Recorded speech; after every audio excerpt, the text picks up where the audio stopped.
world economy without the Indian economy. Jai everyone, my today's topic is Indian economy. Indian economy is the one of the fifth largest economy in the world. And in terms of purchase parity, it is the third largest economy in the world. According to the IMF, International Monetary Funds, Indian economy has crossed the $3.7 billion, $7 billion, and it also crossed the UK economy in the recent years. If I talk about the closer look in the Indian economy sector-wise, as we talk about the agriculture sector has indulged 41% of the total population, but unfortunately it only contributed 16% to our GDP. Apart from this, if we talk about the manufacturing sector is only contributing 20 to 25% to our Indian GDP.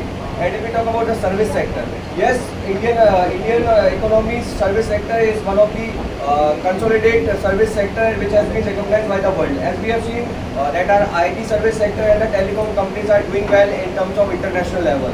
If we talk about some statistics, as we have seen in the year 2024 to 25, we have exported $450 billion. And we also imported the $680, which means we have a trade deficit of $230 billion.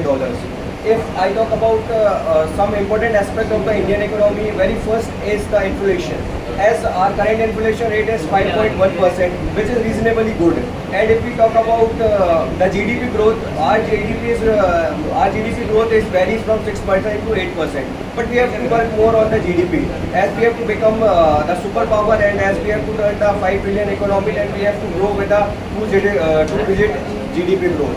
Now, if I talk about the unemployment rate is 7.1%, which is also it is good, it is not as bad. And now if I talk about the repo rate is also the 6.1%, which is reasonably good as compared to others. And now if I talk about what are the prominent factors in which we have to work on. Very first thing, we have to increase our women participation in the GDP.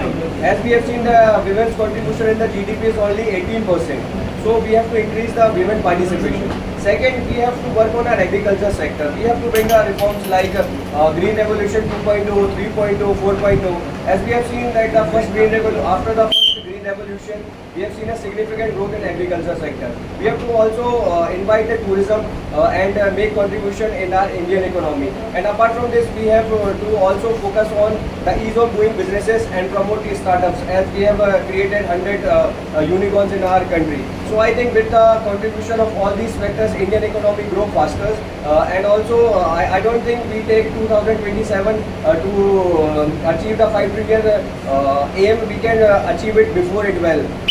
Thank you.